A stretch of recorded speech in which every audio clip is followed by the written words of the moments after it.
আসসালামু আলাইকুম। আশা করি সবাই ভালো আছেন। আমরা আজকে এমন একটা মহাকাব্যের সম্মুখীন, এমন একটা জায়গার আমরা সম্মুখীন, এমন একটা মানুষের সম্মুখীন আজকে, যে সারা দেশে নার্সিং ভর্তি পরীক্ষায় যিনি মেধা তালিকায় আমরা তাকে দ্বিতীয় বলছি, কিন্তু সে সারা দেশে রেজাল্টের দিক থেকে প্রথম হয়েছে এবং দেশের সবচেয়ে স্বনামধন্য যে নার্সিং প্রতিষ্ঠান ঢাকা নার্সিংয়ে সে রেজাল্টে এবং সে ঢাকা নার্সিংয়ে প্রথম হয়েছে। আমরা সেই মানুষটার সাথে আপনাকে পরিচয় করিয়ে দিতে চাচ্ছি, নান আদার দেন কুমিল্লার সেই রত্ন, সে হচ্ছে আমাদের সিরাজুম মুনিরা।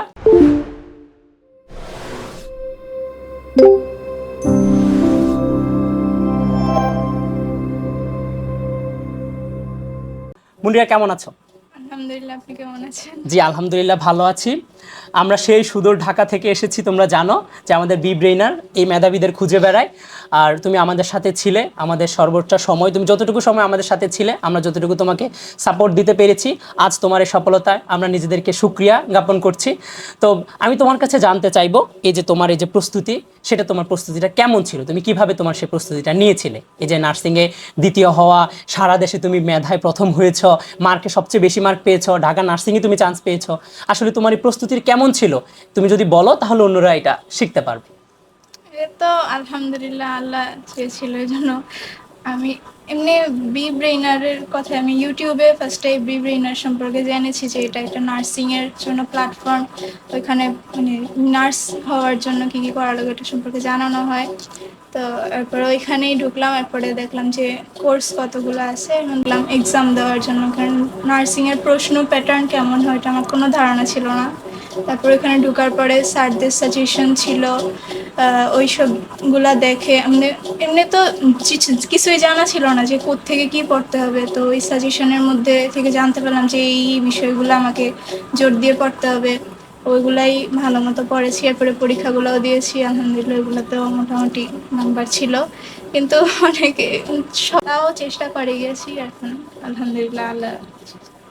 যাক, আলহামদুলিল্লাহ। তোমার প্রতি আসলে আমরা সন্তুষ্ট জ্ঞাপন করছি। এটা আমরা জানলাম তোমার প্রস্তুতিটা, কারণ পরীক্ষা দেওয়ার আগে প্রস্তুতি, সেই জন্য আমরা আগে প্রস্তুতিটা জেনে নিলাম। এখন জানতে চাই যে তোমাকে যখন কালকে রেজাল্টটা দেওয়া, যখন রেজাল্ট পাবলিশ হয়েছে, তুমি যখন জানতে পেরেছো যে তুমি নার্সিংয়ে চান্স পেয়েছো, তখন তোমার অনুভূতিটা আসলে কেমন ছিল? মানে পরীক্ষা দেওয়ার পরে মনে হচ্ছে যে টিকবো, মানে এরকম পরীক্ষায় দিয়ে আসছি, কিন্তু যে ঢাকা নার্সিংয়ে এরপরে যে সেকেন্ড হবো এটা তো ভুলেও কল্পনা ছিল না। এরপরে যখন দেখলাম যে আমি ঠিক আছি, তখন বাবা অনেক খুশি হয়েছিল। মানে বাবা বারবার এটা জুম করে করে দেখছিল, আমার মজাই লাগছিল তখন। তারপরে আম্মুকে দেখাইলাম, আম্মু খুশি ছিল। তারপরের দিন মানে এরপর রাতে আমি দেখেছিলাম কতটুকু মানে কত নাম্বার পেয়েছি, মেরিটটা কত ছিল এটা জানা যায় নাই। সকালে 11টা এই টাইমে আমি দেখলাম যে দেওয়া যাচ্ছে, অনেকে জানাচ্ছে। তো তারপরে ওইখানে গিয়ে আমি দুই কিভাবে আসে, এটা ওদের ভুল দেওয়া। এরপরে আম্মু ছিল সাথে, দেখাচ্ছে দুই কেন এখানে, মনে হয় তাহলে কি সেকেন্ড, আমি নিজেই বিশ্বাস করতেছি না। এমনিতেই বোধ হয় দুই আসছে। পরে ওর বাবাকে বললাম তোমার বাবাকে দেখাও, দেখো কি বল তোমার বাবা। ওর বাবা এসে তখন বলতেছে ও সেকেন্ড হয়েছে, তাইলে বোধ হয় মানে বিশ্বাসই হয় না যে আমি বলেছি হচ্ছে আচ্ছা আলহামদুলিল্লাহ ঢাকা নার্সিংয়ে আর কি লাগে। এরপরে সেকেন্ড তো পুরা কল্পনার বাইরে। তবে নাম্বার যেটা 93, ওইটা দেখে বলতেছে আম্মু দেখো এখানে 93 আমি পেয়েছি, 93। আমি বললাম 93, তাহলে তো অনেক ভালো। তুমি ও আবার এসে বলতে স্যার প্রশ্ন অত কঠিন লাগে না, আমার কাছে অনেক সহজ মনে হয়েছে সবগুলো পড়ার ভিতর থেকে। আমি বললাম হয়তো ওই যে এর আগে প্রিপারেশন নিছে, আবার পরীক্ষাগুলো একের পর এক পরীক্ষাগুলো তো দিচ্ছিল, হয়তো এই কারণে ওর কাছে মনে হচ্ছে পুল ছিল, ওই পুলগুলোর মধ্যেও সহজ, এই জন্য হয়তো বা। কিন্তু 93 কিভাবে আসে আমি নিজেই মানে অবাক হয়ে তাকায় আছি যে 93। আমার মেয়ে তো দেখি 70-72 এরকমই দেখি ইয়েগুলাতে হ্যাঁ, পাচ্ছিল। এবারে যে রেজাল্ট আমি দেখেছি, আমি সবসময় রেজাল্ট শেয়ার করতাম, ও মোটামুটি 70, 72, 85 এরকমের মধ্যে ওর মার্ক ছিল আমি কনসিস্টেন্সি। ভাবলাম যে 80-টাশি পাইলে আচ্ছা এটা মানা যায়, আমি কিভাবে পাবে। শুক্রিয়া, এটা আল্লাহর কাছে শুক্রিয়া যে আসলে সে এতটা পেয়েছে। তো আমরা জানি সব থেকে বেশি মার্ক পেয়েছো, সেটা হয়তো ভর্তি পরীক্ষার ইতিহাসে তুমি জানো। আর তুমি ঢাকা নার্সিং কলেজের এখন টপার। অবশ্যই তুমি যখন ঢাকা নার্সিং কলেজে যাবা, সবাই খুঁজে বেরাবে যে বিএসসি নার্সিং থেকে টপার সিরাজুম মুনিরা কোথায় আছে। তো এই যে অনুভূতি ঢাকা নার্সিং কলেজ পাওয়া, কেমন লাগছে তোমার কাছে যে আসলে ঢাকা নার্সিং কলেজ, বা তুমি কি ভেবে ঢাকা নার্সিং কলেজকে তুমি প্রথম চয়েস দিয়েছিলে? আলহামদুলিল্লাহ, আমি চয়েস তো মানুষ সবসময় ঢাকা দিয়ে শুরু করে, এমনি এরকম এছাড়া তেমন কোনো ছিল না। আমি এই পরীক্ষা দেওয়ার পর আমি আম্মুকে বলছিলাম যে আমি এই পরীক্ষা দেওয়ার পর আর পড়বো না, এরপরে যা খুশি করো, আমি পরীক্ষাও দিব না, পড়বো না। এরপরে আর এমনিও আমার প্রিপারেশন মোটামুটি ভালো ছিল। আবার এটাও বলছে যে ঢাকায় না হলে অন্য জায়গায় হলে তো আবার অন্য পরীক্ষা দিতেই হবে, তখন তো ঢাকা না হলে তার পড়বে না, ঢাকায় হলেই তাহলে পড়বে নার্সিং এ, না হয় নার্সিং এও পড়বে না, এটা বলতেছে। আমি বললাম যে আচ্ছা যেটা দেখো, পরেরটা পরে দেখা যাবে, আল্লাহ ভরসা। এই যে বাবা মায়ের এই চেষ্টা, আসলে বাবা মায়ের এই পরিশ্রম, এই আশ্বাসটাই আসলে সকল সন্তান আসলে চায়। তো তোমার এই যে প্রস্তুতিটা নিয়েছিলে স্বাভাবিকভাবে, তুমি তো অনলাইনে, আমাদের বি ব্রেইনার তুমি জানো অনলাইন প্ল্যাটফর্ম, তো আসলে এত অফলাইন চারপাশে এত কিছু থাকার পরও তুমি কেন অনলাইন হিসেবে বি ব্রেইনারকেই বেছে নিলে? অনলাইন তো আরও আছে। শেষ মুহূর্তের জন্য আমার কাছে মনে হয় তো দৌড়াদৌড়ি না করে অনলাইনটাই ভালো হবে। ভালো ছিল। হ্যাঁ। আর আমাদের বি ব্রেইনারকেই তোমার কেন পছন্দ হলো? আমি যে ওনার ভিডিও দেখেছি, তামিম ভাইয়ের ভিডিও, যে আমাদের মনিরুল ইসলাম, ডাক্তার তামিম- মনিরুল ইসলাম তামিম ভাইয়ের ভিডিও দেখেছিলাম। জি, আচ্ছা আচ্ছা। ওনার ভিডিও দেখে আমি দেখি ওটা অনেক ভালোই, হয়তো ডেডিকেটেডলি পড়ানো হয়, ওই হিসেবে আমি এটার মধ্যে ঢুকেছি। আর কোনোটা আমি তেমন ইন্টারেস্ট পাইনি। আচ্ছা আচ্ছা, যাক আলহামদুলিল্লাহ। আসলে এটা শুনতে পেরে ভালো লাগে যে আসলে আমরা কারোর জন্য চেষ্টা করেছি, সে আমাদের উপর সন্তুষ্ট, সেটা। তো টোটাল আমাদের যদি বি ব্রেইনার নার্সিং লিমিটেড, আপনি তো দেখেছেন যতটুকু সময় বা আমাদের আজকের অ্যাক্টিভিটি সহ শুরু করে যতটুকু দেখেছেন, কেমন মনে হয়েছে আপনার কাছে বি ব্রেইনারকে? যে অনেক ভালোই, ওরা অনেক ডেডিকেটেডলি আমাদের জন্য খুব কাজ করে, আমাদের কথা চিন্তা করে। ইনশাল্লাহ আলহামদুলিল্লাহ আমরা চেষ্টা করে যাব এভাবে। তো আমি আসলে জানি অনেক স্টুডেন্ট এই জায়গায় হতাশ হয়ে যায়, একটাতে না হলে আরেকটায়। তোমারও তো আসলে হতাশা কাজ করেছিল অবশ্যই। তাহলে সেই সময়টা তুমি আসলে কিভাবে কাটিয়ে উঠেছিলে, মানে কি ছিল এই হতাশার মধ্যে? আমি ভেবেছি যে যেহেতু হয় নাই, তাহলে হয়তো এটার জন্য, এটার মধ্যে আমার কিছু খারাপই ছিল, হয়তো আমি এটা পারতাম না, আমার জন্য এটা হবে না, এই কারণে এত এত চিন্তা করি নাই। আর এমনিও মানুষ যদি কথা বলে, এরা দুইজন ছিল, আমার কাছ পর্যন্ত এসব কথা আসতে দেয় নাই। মানে আমি সত্যিকার অর্থে বলতে গেলে যে চারপাশে যত বিপদ আপদ ছিল, আমার দুই পাশে দুইটা ফেয়ারওয়েল ছিল, ফেয়ারওয়েল ছিল যে যেগুলো আমাকে আটকে দিত। আসলে প্রত্যেকটা শিক্ষার্থীর, প্রত্যেকটা স্টুডেন্টের একটাই চাওয়া যে তার বাবা মা যেন তার কাছে এই দুর্গ হয়েই তার পাশে থাকে, সেটা। আর আরেকটা ব্যাপার হয়েছে আপনার কথা থেকে আমার যেটা ভালো লাগছে, সেটা হচ্ছে যে আল্লাহ উত্তম পরিকল্পনাকারী, যেটা হয়েছে সেটা। যাক, তো নার্সিংকেই কেন বেছে নিলেন? নার্সিং এমনি মানে সব পরীক্ষা দিচ্ছি, তারপরে ভাবলাম যে মেডিকেলে যেহেতু পড়েছি, তাহলে এমনি স্বাস্থ্য রিলেটেড কিছুতেই যাওয়া, মানে জনগণের সেবা হ্যাঁ, বা সেবা। মানুষের সাথে। আর এটাতে তো দোয়াও পাওয়া যাবে, আর আলহামদুলিল্লাহ আলহামদুলিল্লাহ। অন্যগুলোতে তো এটার মানে দোয়াটা তো ডাইরেক্টলি না। হ্যাঁ হ্যাঁ। দেখ এটা মানুষের সেবা করার একটা সরাসরি সুযোগ নার্সিং এর মধ্যে সম্ভব। আচ্ছা, তো ভবিষ্যতে তুমি নিজেকে কোথায় দেখতে চাও? এই তো আর মানুষের সেবা করবো দিন। ক্যারিয়ার কিন্তু অনেক অপশন আছে, অনেক অপশন আছে। বিএসসি কমপ্লিট করার পরে তোমার মাস্টার্স করতে পারবা, তুমি পিএইচডি করতে পারবা, দেশের বাইরে যাওয়ার। তুমি জাপান যেতে পারবা, অস্ট্রেলিয়া যেতে পারবা, ইউএস যেতে পারবা, ইউকে যেতে এখন পারবা। এরকম কিছু ভাবি নাই, কিন্তু আমার চাচুরা বলতেছে আমাকে হ্যাঁ, বিদেশে you have the যেতে। opportunity. যাক, অবশ্যই অবশ্যই অবশ্যই এটা আমরাও চাই যে যেন এটা হয়। যদি কখনো বি ব্রেনের সাথে কাজ করার সুযোগ হয়, তাহলে কাজ করতে চাও কিনা, আগ্রহী কিনা? হ্যাঁ ইনশাআল্লাহ আমি চেষ্টা করব। তোমার ইনস্ট্রাকশন অনুযায়ী নতুন ইন্সপায়ার হবে। হ্যাঁ, হ্যাঁ, Just আমি পরামর্শ এরকম দেই, এইভাবে আমি করেছিলাম, পরামর্শক এইভাবে হিসেবে করো। থাকবো। পরামর্শ, right. ওকে, অবশ্যই। তাহলে ইনশাল্লাহ আমরা খুশি হয়েছি, এটা দিয়ে আমরা খুশি হয়েছি। আচ্ছা, তাহলে আমি তোমার থেকে বিদায় নিব। জাস্ট লাস্ট একটা কথা বলেই, সেটা হচ্ছে যে তুমি যেহেতু এত লম্বা সময় একটা জার্নিতে ছিলে, অনেকে, সবাই তো চান্স পায় না, 80,000 শিক্ষার্থী পরীক্ষা দিয়েছে, সেখান থেকে তুমি প্রথম করেছো রেজাল্টে। তো সেদিক থেকে আরও অসংখ্য শিক্ষার্থী বাদ পড়েছে বা তাদের আরও সুযোগ আছে 3বার। তো তুমি এই টোটাল ব্যাপারটা নিয়ে তাদের জন্য তুমি আসলে কি বলতে চাও?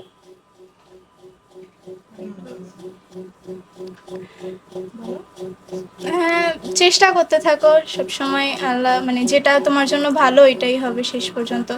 এখন সেটা নিয়ে হতাশ হওয়া যাবে না। চেষ্টা করো, চেষ্টা করলে, চেষ্টা করা মানুষের কখনো হার হয় না। যেটাই। আর এরকম হার জিত তো চলতেই থাকে। হ্যাঁ, right. অসাধারণ অসাধারণ। নতুন কথা বলছে।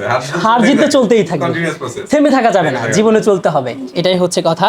তো আমি তোমাকে অভিনন্দন জানিয়ে, দোয়া জানিয়ে, বোন হিসাবে, বোন ভালোবাসা হিসাবে জানিয়ে আমরা বিদায় নিচ্ছি তোমার কাছ থেকে। ঠিক আছে। আমরা এখন আঙ্কেলের যাব কাছে আমরা আঙ্কেলের কাছে যাব। আসসালামু আলাইকুম আঙ্কেল। ওয়ালাইকুম আসসালাম। কেমন লাগছে যে আপনার নামটা যদি একটু বলতেন? আমার নাম মাসুদুর রহমান ভূঁইয়া। মাসুদুর রহমান ভূঁইয়ার মেয়ে সিরাজুম মুনিরা, আর আমি সিরাজুম মুনিরার বাবা। এই পরিচয়টা দিতে আপনার কাছে কেমন লাগবে? এখন বাবা তো বাবাই, তার একটা ফিলিংস আলাদা থাকে। আর বাচ্চারা যখন বড় হয়, সব বাবা মারে চায় তাদেরকে একটা অবস্থানে পেতে। আর যেহেতু ইন্টারমিডিয়েট পাস হয়ে গেছে, আমাদের সাধারণ সবারই স্বপ্ন থাকে যে একটা ভালো একটা অবস্থানে ওদেরকে একটা লাইনে তুলে দেওয়া, যাতে তারা নিজের মতো করে সামনের দিকে এগিয়ে যেতে পারে। তো এই স্বপ্ন থেকে আমরা এক একটা প্ল্যান প্রোগ্রাম করেছিলাম। তো আমি বারবার এটা বলেছি যে যেটা তোমার জন্য আল্লাহ সিলেক্ট করে রেখেছে এটাতেই তোমাকে আসতে হবে, যতদিকেই ঘুরো না কেন। বারবার আমি কথা বারবারই বলতাম যে আমরা হয়তো ভুল জায়গাতে নক করতেছি, আমাদের সঠিক জায়গাতে এখনো আসা হয় নাই। তো যেহেতু মানুষ তো নিজের জন্য বাঁচে না, কারণ সবাই তো একদিন জন্ম হয় মারা যায়। তো মেডিকেলে ডাক্তার হওয়ার একটা প্রফেশন যেখানে মানুষকে সব সেবা করার সুযোগ আছে। আর আরেকটা সুযোগ আছে নার্সিংয়ের মাধ্যমে। নার্সিং মানেই তো সেবা। সুতরাং এটা সুন্দর একটা পেশা, প্লাস একটা সম্মানজনক পেশা। মানুষের সরাসরি সেবা করার একটা সুযোগ আছে, মানুষের দোয়া পাওয়া যায়। যে আফরা, যেটা ওর নাম আবার ডাক নাম আফরা আর কি, সিরাজুমনের যেটা বললো সে আর কি। সেই জন্য আই এম ভেরি হ্যাপি এবং I feel proud to be father of his heart. Thank you, অবশ্যই অবশ্যই। তো সে তো যখন বললো যে বাবা আমি একটা অনলাইন কোচিংয়ে ভর্তি হতে চাচ্ছি, বা সেটা বি ব্রেইনার, তখন আপনার জিজ্ঞাসাটা কেমন ছিল, বা আপনি কি কি ভেবেছিলেন? ওর পড়াশোনার জন্য যতটুকু সাপোর্ট যখনই চাইছে আমি চেষ্টা করেছি প্রোভাইড করার জন্য। তো দেখুন ওই মুহূর্তে আসলো যে সময়টাও বেশি নাই, এখন খুব দ্রুত এমন একটা প্ল্যাটফর্ম থাকা দরকার যেটা তাকে এমন স্মুথলি গাইড করবে এবং সঠিক জায়গার ডিরেকশন তাকে নিয়ে যাবে। তো পরে ও বললো যে এরকম একটা সোর্স পাওয়া এটা গেছে, খুঁজে হ্যাঁ খুঁজে ও নেট এরকম সোর্স বলছে পাওয়া গেছে যে এগুলো। বি ব্রেইনার। এবং ওই আমার কথাই বললো যে আলোচনা শুনলাম, অনেক ভালো লাগছে। তারপরে বললো যে এইভাবে প্রসেসটা এইভাবে এটাতে ইন হওয়া যায়। তারপর সাথে সাথে আমি ইন করে দিয়েছিলাম। আচ্ছা যাক, সে যেহেতু মেডিকেল থেকে আশানুরূপ হয় নাই, স্বাভাবিকভাবে সে যখন বলল যে আশেপাশের যথেষ্ট মানুষ অনেক অনেক কথা বলছে, কিন্তু আমার পাশে যে দুইটা দেয়াল ছিল তারা আমার কাছে এগুলো স্পর্শ করতে দেয় নাই। তো এই যে তার পারিবারিক যে সাপোর্টটা, সেটা আপনি কিভাবে দিয়েছেন, এবং আপনি অভিভাবক হিসাবে এই সারা দেশের অভিভাবকদের প্রতি আপনার কি মেসেজ থাকবে? কারণ একজন বাবারা যখন চায় তখন তার সন্তানরা মানুষ হলেই এই জাতি মানুষ হবে, এই জাতি উন্নত হবে। আপনি একজন বাবা হিসাবে তাকে যেভাবে সাপোর্ট করেছেন সেটা আমরা জানতে চাই। পাশাপাশি আপনি টোটাল অভিভাবকের প্রতি সারা দেশের আপনার কি মেসেজ থাকবে? আসলে আমরা তো আমাদের মতো করে চাই, কিন্তু প্রত্যেকটা মানুষকে নিয়ে আল্লাহর একটা নিজস্ব পরিকল্পনা আছে, তার দ্বারা কি সার্ভ করাবেন। তো সিরাজুল মুনিরাকে দিয়ে আল্লাহর কি উদ্দেশ্য সেটাও একটা আছে। এরকম প্রত্যেকটা মানুষকে নিয়ে আল্লাহ নিজস্ব একটা পরিকল্পনা আছে। তাকে ওই পরিকল্পনার যখন সে সেট হয়ে যাবে তখনই সে সফলতার মুখ দেখতে পাবে। তো আমি সমস্ত অভিভাবকদের কাছে আমার পরামর্শ এটাই যে আপনারা সবসময় আপনাদের সন্তানদের প্রতি সাপোর্টিভ থাকেন, তাদেরকে তারা যেন কখনো হীনমন্যতায় না ভোগে। তারপরে তারা একসময় তাদের যে ইনার যে কোয়ালিটিটা, যে পাওয়ারটা, এটাকে সবসময় রাইজ করার চেষ্টা করেন। ইনশাল্লাহ একটা না একটা সব ব্যবস্থা তাদের হয়েই যাবে। জি, তাদের আল্লাহ এটা কাউকে জানা আটকায় উচিত যে আমাদের নার্সিংয়ে একটা শিক্ষার্থী যদি প্রথমবার নাও পারে, তার জন্য 3বার এই পরীক্ষা দেওয়ার সুযোগ সুযোগ আছে। আছে। তাহলে অবশ্যই বাবা মা হিসাবে তাদের উচিত যে তাদের সন্তানের যে হক, আমি পরীক্ষা দিতে পারবো, হ্যাঁ বাবা তুমি পারবে, সেটা তাদেরকে সুযোগ করে দেওয়া। ঠিক আছে, আমি জাস্ট আন্টির কাছে একটু শুনতে চাইবো, সেটা অল্প একটু শুনতে চাইবো যে পুরোটা সময় জুড়ে আপনার সাথে ছিল, বা একদম ছোটকাল থেকে আপনি যদি সিরাজুল মুনিরা সম্পর্কে কিছু বলতে চান, যে ছোটকাল থেকে আজ পর্যন্ত যে সিরাজুল মুনিরা কেমন ছিল, আর এই পর্যন্ত আসায় তার এই যে সফলতা, সেটা তার আসলে কি কারণে আমি এটা পেয়েছি, সে কেমন ছিল? আমার মেয়ে তো প্রথম মেয়ে তো, ও হচ্ছে একেবারে ও যখন জন্ম হয় তখন আমি মাত্র অনার্সে পড়ি। তো এরপর থেকে ও ওর নানুর বাসায় ছিল বলতে ওর একেবারে হাতে খড়ি যেটা, ওইটা ওর নানুর বাসা ছিল অনেকটা টাইম, নানুর কাছে ছিল। কারণ আমার কাছে মনে হচ্ছিল যে ওকে গড়ে তোলার জন্য আমাকে প্রপার একটা গাইডেন্স দরকার। তো আম্মু যথেষ্ট আমাকে হেল্প করলো। কিন্তু আমার মেয়ের ব্যাপারে আমি এই একটা জিনিস শুধু বলবো যে মাশাআল্লাহ আমার মেয়ের মানে শান্ত একটা মেয়ে। আমি বলবো না যে একেবারে প্রচণ্ড বাচ্চারা থাকে না যে খুব দুষ্টু থাকে, আমার মেয়ে হচ্ছে যথেষ্ট শান্ত একটা মেয়ে। আর তার চেয়ে বড় কথা হচ্ছে মানে আলহামদুলিল্লাহ আল্লাহর কাছে যথেষ্ট শুকরিয়া আদায় করি যে আমাদের কথা মাশাআল্লাহ শুনে। এরকম হয় নাই কখনো যে আফরা এটা করবে না, এটা কখনো আমার কথা বাদ দিয়েও করতে গেল, এরকম আলহামদুলিল্লাহ এখন পর্যন্ত আল্লাহ আমাকে দেখায় নাই। তো ভবিষ্যতে আল্লাহ এরকম না দেখায়, যে অন্তত বাবা মায়ের কথা শুনে।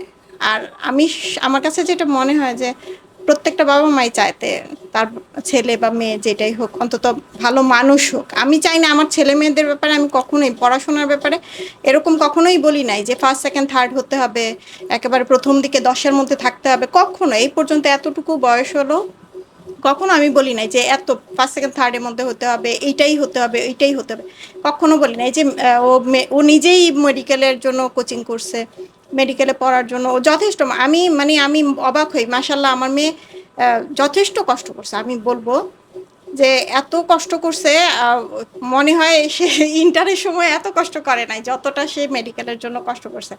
তা আমি এই জন্য কখনো ওকে বলি নাই যে হ্যাঁ তুমি এটা করতে পারো নাই কেন, বা এটা হয় নাই কেন, এটা কখনো বলি না। কারণ আমি জানি যে সে চেষ্টা করতেছে, এবার যতটুকু পাচ্ছে আলহামদুলিল্লাহ, আল্লাহ এইটাতেই তার ভালো রাখছে, সেজন্য অতটুকু। তো আমি এটাই বলবো যে আলহামদুলিল্লাহ আমার মেয়ে শান্তশিষ্ট আছে, বাবা মায়ের কথা শুনে আল্লাহর পথে থাকলেই এবার বাকিটা হলো আর কি। অসংখ্য ধন্যবাদ আন্টি বা আঙ্কেল যারা সাথে ছিল, সিরাজুল মুনিরের বাবা মা, দীর্ঘ সময় ওনারা আমাদের সাথে ছিলেন, অসংখ্য ধন্যবাদ। তো শেষ সময়ে আমার আর তেমন কিছু আপনাদের কাছ থেকে জানার নাই, যতটুকু জেনেছি আপনারা আমাদেরকে বলেছেন। তো আলহামদুলিল্লাহ আমরা আসলে বিব্রেনের পক্ষ থেকে সন্তুষ্ট যে অন্ততপক্ষে এইটা শুকরিয়া আল্লাহর কাছে যে আমরা কারোর জন্য কিছু করতে পেরেছি, একটা বাবা মায়ের মুখে আমরা হাসি ফুটাতে পেরেছি, এটা হচ্ছে আমাদের লক্ষ্য। এবং সেই বাবা মা চায় তার সন্তান দেশের মানুষের জন্য কাজ করুক, যেখানে আমরা একটু সহযোগিতা করতে পেরেছি। হ্যাঁ আলহামদুলিল্লাহ, আপনারা যথেষ্ট হেল্প করছেন। আমার মেয়ে ওই যে যেদিন বি ব্রেইনারের ইয়েটা নিয়ে আসছে তার বাবার কাছে এনে আমাকে ওর বাবাকে বলতেছে, বাবা দেখেন এটা। আমি বললাম মেডিকেলে দিলে আবার কেন নার্সিংয়ের দিকে আবার যাবে, মানে আমার কাছে মনে হচ্ছে নার্সিং তো ডিপ্লোমা হয়, নার্সিং বিএসসি হতে পারে সেটা আমার মাথায় নেই। ও আমাকে বললো যে না এটাতে আমি দেখলাম ভিডিও একটা দেখলাম, ওখানে বলছে যে নার্সিং ডিপ্লোমা হয় আবার বিএসসিও হয়। আমার এটা আমি এটা একদম বিশ্বাসই করতেছি না যে এটা পিএসসি তো হয় না। আমি সেই ডিপ্লোমাই, কারণ আমি কলেজে আমি ডিপ্লোমার ওদের নার্সিং ডিপ্লোমা যারা ওদের পরীক্ষা ডিউটি করলাম, আমি দেখলাম যে হ্যাঁ ওদের ডিপ্লোমাই হয়, তো বিএসসি হয় এটা আমি জানতামই না। তো ওর বাবা যখন ওর বাবাকে এনে দেখাচ্ছে, বাবা দেখেন এটা বি ব্রেইনার, এখানে দেখেন তা মানে 30 দিনের জন্য একটা কোর্স। তো ওর বাবার সাথে সাথে রাজি, হ্যাঁ 30 দিনের তো ভালো, অনেক ভালো। সময় কম ছিল। হ্যাঁ সময় কম, ওটার মধ্যে তার প্র্যাকটিসটা তো হতে হবে সে আর কি। তো ওর আমি এটা মাথায় নাই যে এটা নার্সিং এর ডিপ্লোমাতে আবিএসসি এরকম হইতে পারে। ওই নিজে নিজে খুঁজে খুঁজে বের করছে, ওর বাবাকে দেখাচ্ছে, ওর বাবা আবার সাথে সাথেই নিয়ে ভর্তি করাচ্ছে। সে মানে ওই লাস্টের দিকের যে গাইডলাইনটা সেটা যথেষ্ট হেল্প করছে ওকে। যাক, অসংখ্য ধন্যবাদ। স্যারের কিছু জানার থাকলে স্যার অলরেডি আঙ্কেল আন্টি সুন্দর করে প্রত্যেকটা বিষয় সুন্দর করে আলোচনা করেছে। We are really grateful, thank you so much. যাক, তাহলে তুমি বিশ্বাস করছো, আমরা বিশ্বাস করি যে আসলে অনলাইন হলেও কোনো একটা জিনিস হয়তো দেখা যায় না সরাসরি, আমরা স্পর্শে আসতে পারছি না, কিন্তু অনলাইন হলেও যদি সঠিক গাইডলাইন থাকে, আত্মবিশ্বাস থাকে, দৃঢ়তা থাকে, কনসিস্টেন্সির মাধ্যমে যদি কেউ পড়ালেখা করে, আর এরকম বাবা মায়ের যদি আসলে সাপোর্ট থাকে, এই বাবা মায়ের সাপোর্ট দোয়া যদি থাকে, তাহলে মানুষের পক্ষে আসলে অসম্ভবকে সম্ভব করা যায়। সুতরাং সকলে ভালো থাকবেন। অবশ্যই আমাদের আবারও দেখা হবে। এরকম অসংখ্য সিরাজুল মুনিরা বাংলাদেশের প্রতিটা ঘরে ঘরে তৈরি হোক, এবং অসংখ্য মাসুদুর রহমান আঙ্কেলের মতো বাবারা থাকুক। সে পর্যন্ত সকলে ভালো থাকবেন। বিবেনের পক্ষ থেকে সকলকে জানাচ্ছি আন্তরিক অভিনন্দন, ধন্যবাদ এবং শুভেচ্ছা। আসসালামু আলাইকুম।